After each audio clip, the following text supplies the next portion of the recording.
الحمد لله رب العالمين الصلاة والسلام على خاتم النبيين وعلى آله وصحبه أجمعين أما بعد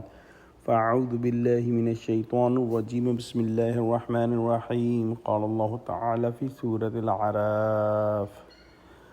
فعقروا الناقة وعتوا عن أمر ربهم وقالوا يا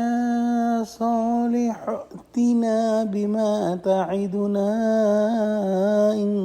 كنت من المرسلين۔ ترجمہ: آخر انہوں نے اونٹنی کی کونچوں کو کاٹ ڈالا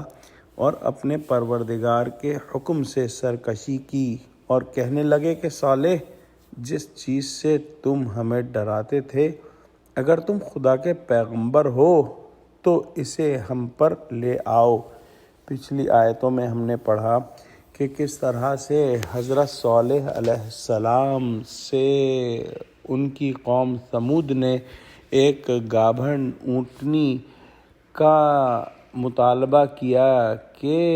اللہ سے دعا کریں کہ گابھن اونٹنی پہاڑوں میں سے برآمد ہو، اور جب وہ معجزہ اللہ سبحانہ و تعالیٰ نے ان کو دکھا دیا تو پھر وہ اپنے وعدے سے پھر گئے جو انہوں نے کیا تھا کہ اگر ایسا معجزہ ہم نے دیکھا تو ہم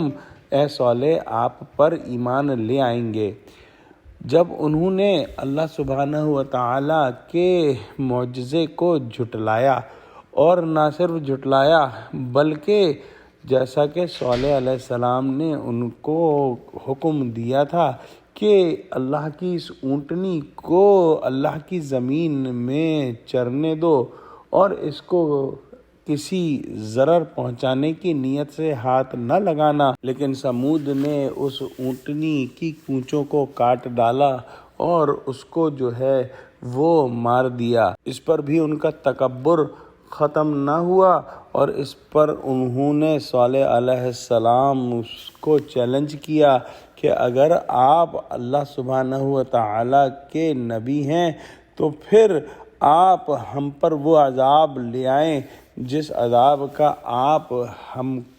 سے وعدہ کرتے رہے ہیں۔ مفسرین نے اس اونٹنی کے بارے میں لکھا ہے کہ وہ اونٹنی اس قدر عظیم الجثہ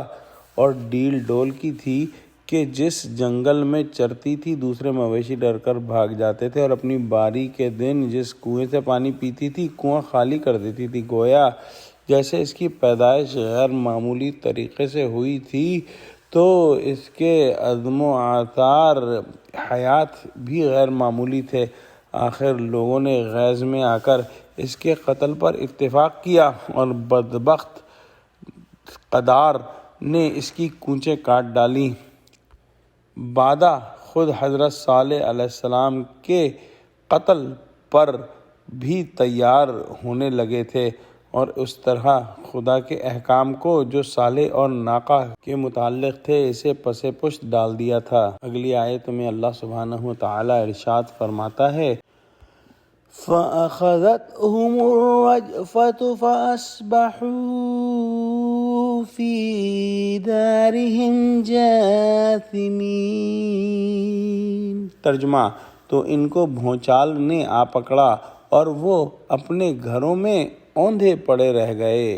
تو قوم ثمود نے جب اونٹنی کو ہلاک کر دیا اور اس پر بھی وہ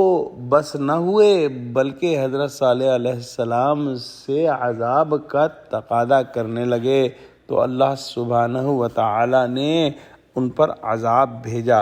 اور وہ عذاب جو تھا وہ صیحہ یعنی چیخ سے ہلاک ہونا بیان فرمایا ہے۔ شاید نیچے سے زلزلہ اور اوپر سے ہولناک آواز آئی ہوگی کہ وہ قوم جو تھی وہ نسیم منسیہ ہو گئی